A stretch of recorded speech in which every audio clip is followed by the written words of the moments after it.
আসসালামু আলাইকুম বন্ধুরা, আমি আবদ্ধ অবস্থায় কিছু কবুতর পালন করছি। আপনারা দেখতে পাচ্ছেন এই যে আমার কবুতরের ফার্মে খাবারের ব্যবস্থা আমি করেছি কিভাবে। তো আমি কবুতর পালন করছি, বেশি দিন হয় নাই, 3 মাসের মতো হয়েছে। তো আমি 28 জোড়া কবুতর দিয়ে শুরু করেছিলাম, মোট 56টি কবুতর। তো ওই যে কবুতর আমি কিনেছি তার মধ্যে হয়তো কবুতর অসুস্থ ছিল, সেখান থেকে আমার শুরুতেই মহামারী লাগে। সে মহামারীতে প্রায় 20টা কবুতরের মতো মারা গিয়েছে।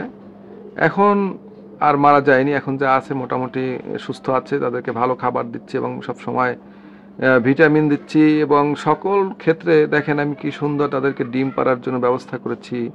তারপর তাদের বসার জন্য ব্যবস্থা করেছি।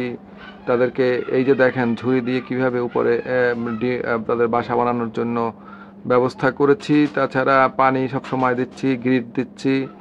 এই তো নিয়মিত পরিষ্কার করি। এই তো আমার এখানে মোটামুটি এখন কবুতর ডিম বাচ্চা শুরু করেছে। আমার এখন 7-8 জোড়া কবুতর আছে, যারা ডিম নিয়ে আছে। তো আমি মোটামুটি দেখলাম কবুতর পালনের আমার অভিজ্ঞতায় যে কবুতর আসলে রোগ ব্যাধি আছে।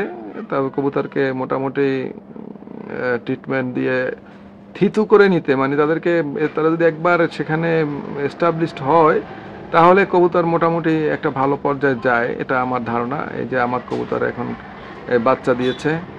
এই তো সব সময় কবুতরের মেন হচ্ছে তাদের ভিটামিন, তাদের বিভিন্ন রকমের খাবার দাবার এবং পরিবেশটার দিকে একটু খেয়াল রাখতে হবে। ভিটামিনগুলো যেমন ক্যালসিয়াম, জিঙ্ক, তারপরে আপনার তারপরে ইসেল, এগুলি খাওয়াতে হবে। সকলকে ধন্যবাদ।